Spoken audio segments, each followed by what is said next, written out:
many times when you're obsessing over someone, you're not obsessing over a real person. You're obsessing over the fantasy or an ideal of a person. Like it's mostly your imagination. It's mostly, someone you put on a pedestal and you don't see them as a normal human being for who they truly are. You see them as this unicorn. So here it's really important that you start seeing them as a flawed human being. They fart and poop as well, like everyone else. And they have a lot of flaws as well. They have insecurities. They're not perfect as you portray them in your mind. Then a lot of times when you're obsessing over someone, it might be because you're not necessarily obsessing over that person, but over who they represent to you. So for instance, let's say you are a really good guy or a really good girl that maybe is a bit repressed, will not express their anger or will not tell people to fuck off. You're, the nice girl, the nice guy, and you're very repressed. Maybe you don't have as many friends, you're not really going on adventures. You might be obsessing over someone that is kind of the opposite of you, a bad girl or a bad boy, or someone that has a bunch of friends or goes on adventures, because they kind of represent, let's say, your shadow. So there's a whole thing in psychology, it's called shadow work, which says, you're attracted to parts in yourself that you repress or things that you lack. So internally you might be craving to tell people to fuck off or to express your anger unconsciously, consciously you'll say, no, it's not good to say things like that. Don't be mean, always be kind, da-da-da-da-da. But you'll be attracted to people that are mean or arrogant or, are like the bad kind of guy, girl, or people that have a lot of friends or go on adventures or do crazy things because you don't.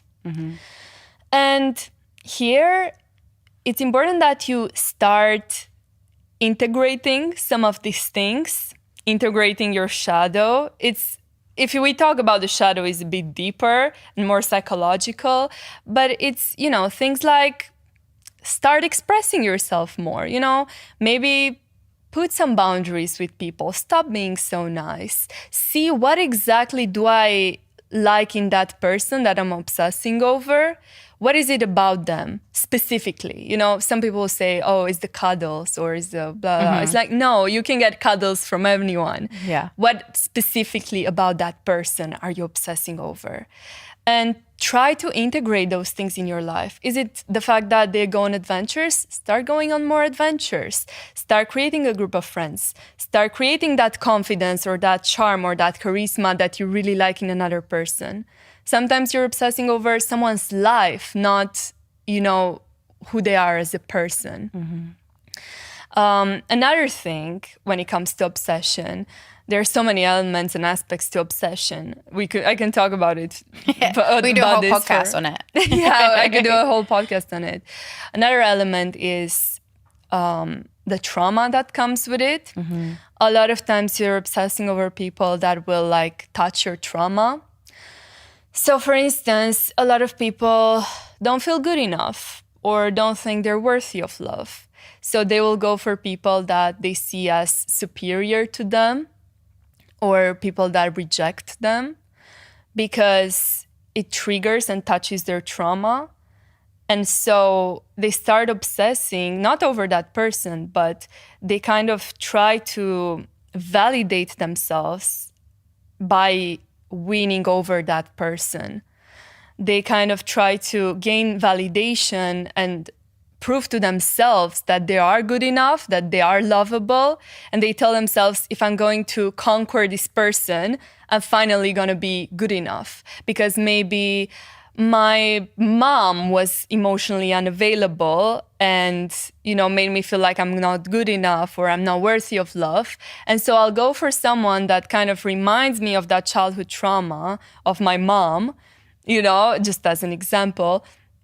And if I win that person over, I will be worthy. It's a trap. Obviously, it doesn't work. A lot of times, like, even if you do conquer or win over that person that rejected you or made you feel like you're not good enough in the first instance, the moment you get with them, you lose interest.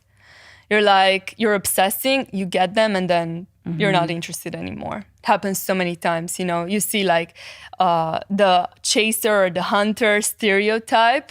When it gets its prey, like they lose complete interest because it was never about the person. It was kind of your own trauma and you trying to gain validation and so on.